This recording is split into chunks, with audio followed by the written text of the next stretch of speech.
ለካኛ አንድን ነገር ለማድረግ ስናስብ አንድን ነገር ለማድረግ አቅደን ስንነሳ ብዙ ነገሮቻችንን በትክክል እንዳናሳካ የሚገፋፉ ወደኋላ እንድንል የሚያደርጉን ነገር አለና በዚህ ምድር ላይ እውነት ለመናገር እንድሳካልን ወይም የሆነን ቦታ ለመድረስ ሰውን አለመስማት ነው። አጠገባችን ያለውን ሰው ጭምር ማለት ነው፣ ቤተሰቦቻችንም ጭምር አለመስማት ነው።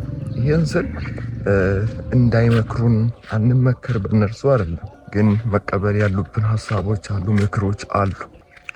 አሁን ለምሳሌ ይህንን ቪዲዮ በሚሰራበት ጊዜ ሰው መንገድ እየሄደ ነው፣ በጣም እያለፈ ነበር እዛ ታች በኩልና አሁን እዚህ 1-2 ሰው ነው እያለፈ ያለው። በሚቀረጽበት ጊዜ በጣም ይመለከተኛል፣ በጣም ያኛል እና ምን አስቦ ነው የሚልም ሰው ሊኖር ይችላል። ምን እያካበደ ነው የሚልም ሰው ሊኖር ይችላል። ግን ይህንን እንደ ሀሳብ ተቀብዬ እንደ አስተያየት ተቀብዬ ማቆም ከሆነ ቪዲዮን መቀረጽ ማቆም ከሆነ ደግሞ ስህተቱ ከኔ ነው ማለት ነው።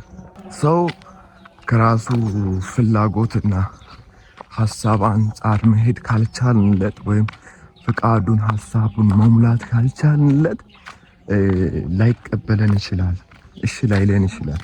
ያ የሱ ኮንሰፕት ነው።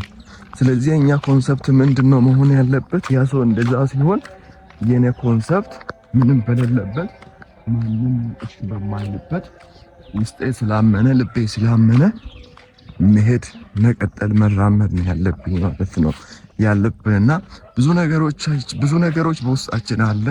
ብዙ ሲወጡ የሚያምሩ የሚደምቁ ነገሮች በውስጣችን አሉ። ነገር ግን እንዴት ላድርገው?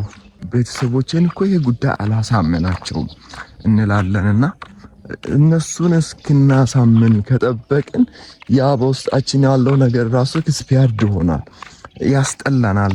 አንድ ሀሳብ በውስጣችን መጥቶ ከ5 ሰከንድ በላይ መቆየት አይችልም።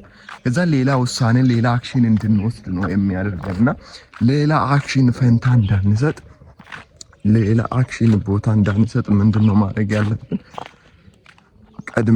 ቀድመን መወሰን ያለብን ማለት ነው። ለሚመጣልን ሀሳብ በውስጣችን ያለውን ሀሳብ ለመቀበል ኤቭሪ ሲንግል ታይም ኤቭሪ ሲንግል ዴይ መስማማት ነው ያለብን ማለት ነው።